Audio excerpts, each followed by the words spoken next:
Here's another motorcycle brand a lot of people have been asking me about, and that is Norton motorcycles. If the name sounds familiar, that's because it is. It has a very strong British motorcycling tradition, and they're just now making their resurgence through the help of TVS Motorcycles, which is an Indian-based motorcycle brand. And this year at EICMA, they are releasing several new models, which we're going to take a look at right now. We're going to start with the Atlas GT, which is, I would say, a sports touring motorcycle. It's coming in with a 585cc parallel twin engine with an 8-inch touchscreen TFT and 17-inch cast alloy wheels. I really am enjoying this orange copper paint scheme on there.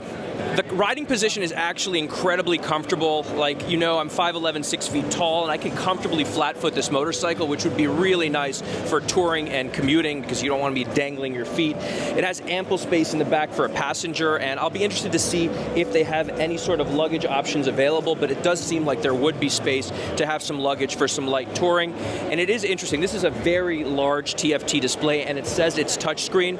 Unfortunately, the motorcycle isn't activated for testing, or something's blinking, but yeah, I'll be interested to see how well that touchscreen works, especially if you're wearing motorcycle gloves.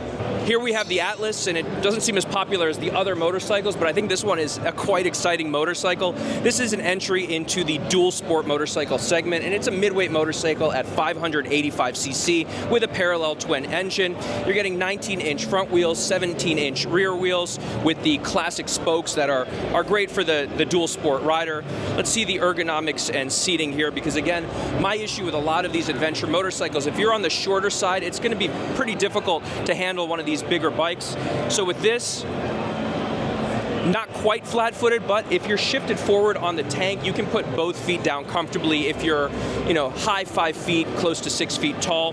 The riding ergonomics, again, are very comfortable, as you'd expect with a dual sport motorcycle, with close to 90-degree bend in the knees, very easy reach to the handlebars. You are getting hand covers in the front, as you would expect, and again, with all these motorcycles, they're really advertising this 8-inch TFT, which does look beautiful and easy to see here.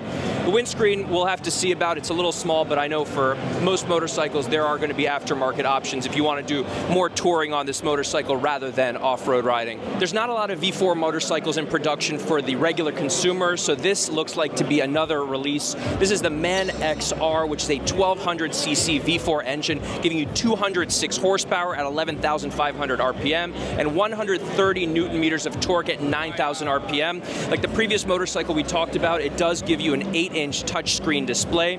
So let's take a little closer look. Getting carbon fenders standard on this, which is a really great touch. Brembo brakes with large calipers. Forged carbon rims. Take a look at the body paneling as well. Looks like all carbon there. You're getting typical super sport positioning with the clip-on handlebars.